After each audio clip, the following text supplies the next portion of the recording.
Que la realidad supera la ficción, eso ya lo sabemos, con nuestros invitados lo veníamos conversando, cómo la realidad supera ampliamente a la ficción. Pero ni ellos podrían haber imaginado, cuando filmaban Clever, la película, lo que iba a suceder después. Estamos siendo acompañados, ¿no?, por nuestros invitados, Guillermo Madeiro, Federico Borgia, bienvenidos, un placer. Gracias. Realizadores además del documental El Campeón del Mundo. Pero vamos a conocer bien esta historia que arranca con otra película. ¿Cómo es que empieza este documental? ¿Dónde estaría el origen de este documental El Campeón del Mundo? Bueno, el origen va un poco en nuestra película anterior, como bien decías, la ficción Clever. Ahí nosotros conocemos a Antonio, que interpretó el personaje de Sebastián, que era un grandote, así, un forzudo sensible, que vivía con su madre en el interior. Y detrás de esa fortaleza había como un tipo que tocaba el piano, que tenía intereses artísticos. Y nosotros, trabajando en Clever, nos conmovió mucho la persona que estaba detrás de ese personaje, Antonio Osta. Y después de Que lo estrenar... estamos viendo, estas imágenes son de Antonio. Exacto. ¿Verdad? De esta persona estamos hablando. Entonces, campeón mundial de... Campeón mundial dos amateur. veces. Amateur primero en Rusia en 2006 y en 2008 profesional ya en Lituania. Mirá. Y una estrella en México, ¿no? También de su deporte. ¿Por qué en el Uruguay no se lo conoció tanto? No sé, yo supongo que el fisiculturismo no es una disciplina que... Si hubiera sido fútbol, estaríamos hablando de otra persona. Sí, o boxeador también, capaz, ¿no? Digo, por hablar de un deporte que no es tan masivo también. Trabajan con él en Clever, termina la película, ¿qué sucede después? Bueno, lo que sucede después es que con Guillermo teníamos ganas de hacer otra película juntos, estábamos intentando escribir otra ficción y esa sensación de interés por Antonio empezó como a aparecer ya, a decir, bueno, está Antonio Giancardona, es alguien que seguramente le va a interesar contar su historia, que lo filmen, y bueno, y de alguna manera la motivación que nos generaba Antonio como personaje, fue mucho mayor que la de seguir escribiendo ficción en ese momento. Y bueno, y un día decidimos ir a visitarlo a Cardona, plantearle un poco que estábamos con esa idea, con mucha cautela, como algo de, bueno, probemos a ver cómo nos sentimos todos. Él se embaló enseguida, y bueno, nos abrió las puertas de su casa y ahí, bueno, empezamos a tomar contacto con su intimidad, con sus vínculos, y a partir de ahí es que, bueno, que el corazón de la película después lo terminamos encontrando en el vínculo con su hijo, ¿no? Ahora, ¿qué pasa? Porque ustedes se trasladan a Cardona, van intermitentemente, graban y fallece Antonio Osta. Sí, exactamente. Contanos un poco el momento, bueno, en que ustedes se enteran y cómo deciden continuar. Bien. O si en algún momento pensaron parar. Nosotros hacía un año que estábamos filmando a Antonio, íbamos los fines de semana, esporádicamente. Y bueno, en un momento, en agosto del 2017, Antonio viaja a México a dar unas conferencias sobre farmacología y nutrición en deporte y eso. Y fallece en ese viaje. Él sufrió un problema renal severo, por muchas razones lo tenía, no era solo por una causa. No era únicamente consumo de esteroides, por ejemplo. Había como él tuvo... Para mantener ese cuerpo... Sí, eso seguramente tuvo que ver, pero también él había tenido un accidente automovilístico medio grave. Bueno, también están las deshidrataciones para competir. Entonces fallece en fin, en México. Él fallece, nosotros estábamos en Uruguay cuando fallece allá. Y bueno, ahí fue un golpe durísimo. Nosotros teníamos un cariño enorme, lo conocíamos hace bastantes años. Y ahí inmediatamente dejamos de filmar. Cuando muere Antonio no se filmó un plano más de la película. Y bueno, hicimos el duelo correspondiente, tomamos distancia del material y luego de unos meses más tranquilos empezamos a ver si ahí realmente había una película.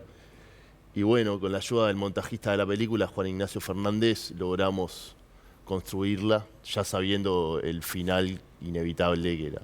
Esto altera, obviamente, el final de la película original. Como dice Guille, el final se vuelve algo inevitable. No era el final imaginado previamente, por supuesto, y además lo que hace también es resignificar todo lo que se había filmado. ¿De qué manera? Contanos algún Por ejemplo, ejemplo, creo que el ejemplo más grande es una escena en el aeropuerto, que es cuando él viaja y se despide de su hijo, que fue una escena que la filmamos como algo casi que de rigor, decir, bueno, filmémoslo, pero para nosotros la película ocurría en la intimidad, en la casa de ellos en Cardona, y eso lo filmamos casi como una escena más, no.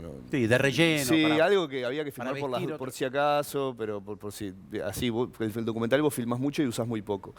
Y esa escena se convierte en la última vez que ellos comen juntos y que se ven. Entonces, esa, por ejemplo, es impresionante el cambio que... Todo se resignifica, pero esa particularmente creo que fue algo como que no podíamos creer. Y el hijo, Juanjo, también, antes de ver la película...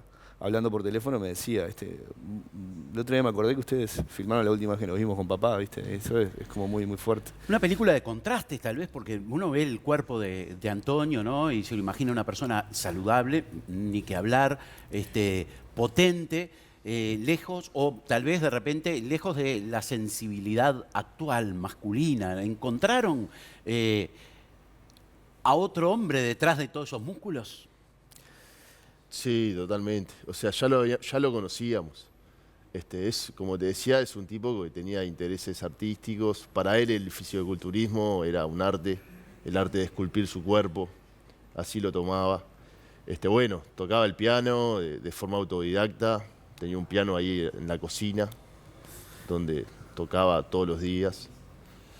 ¿Y por qué por qué ponen de alguna manera, no en entredicho ni en duda, pero bueno, de alguna manera resignificar, para utilizar este término, la masculinidad, ¿no? Con una persona como Antonio?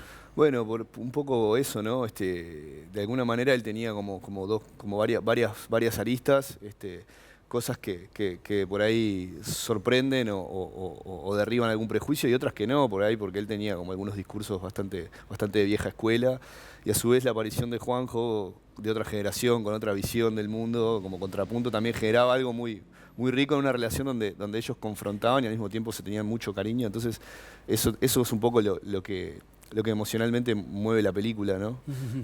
Uno no se imagina a Antonio llorando ante una película, pero hay una escena donde hablan, ¿no?, sobre las películas que los hacen llorar. Sí, exactamente. Sí, Sí, Antonio hablaba de todos los temas y no tenía ningún tapujo de expresar sus emociones, de gritar, de llorar, de dar un abrazo. Era un tipo muy auténtico y muy honesto. ¿Dónde también. la están exhibiendo ahora la película?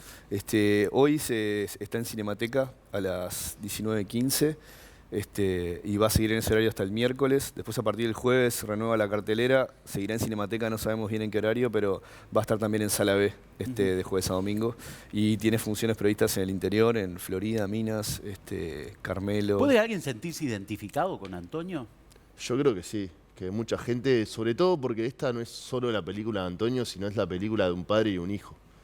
Y todos somos hijos, por lo menos, y muchos también padres. Entonces, en ese vínculo universal creo que estamos todos dentro y todos podemos reflejarnos de alguna manera. Vivía entonces en Cardona. Cardona, Soriano, exactamente. La relación con el hijo, ¿no? De alguna manera, ¿cómo es agregar un personaje cuando el centro de repente era Antonio? Agregar un personaje, ¿no?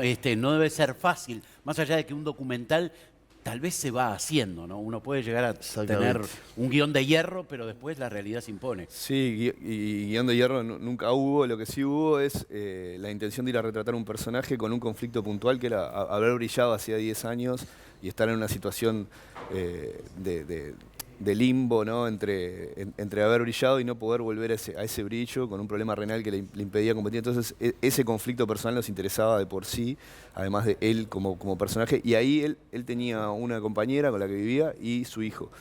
Entonces, enseguida los vínculos esos empezaron como a interesarnos, porque a partir de ahí él se manifestaba, ¿no? Su personalidad. En el correr de la película él se separa de su compañera y ahí quedan solos padre e hijo. Y el hijo empieza a estar mucho más presente en la casa, naturalmente. Entonces ahí nosotros empezamos a ver que el corazón estaba ahí y lo convocamos formalmente. Decir, bueno, estamos pensando que la película empiece a ir de los dos. Y bueno, y él se mostró como muy proclive a participar y bueno. Y se exhibe ahora en la maravillosa sala de Cinemateca, digámoslo, ¿no? Porque sí, son salas nuevas que están increíbles. Son las mejores salas las mejores salas de cine en este momento que hay en ¿Sí? Uruguay. Sí, sí. Perfecto. Federico, Guillermo, un placer tenerlos aquí. Felicitaciones además, Neo, por este trabajo, ¿no? Que más allá de lo profesional toca lo humano y lo lleva tal vez un poquitito más allá. Muchísimas gracias nuevamente a los dos. Muchas gracias a ti. Gracias a vos, Leo. Placer.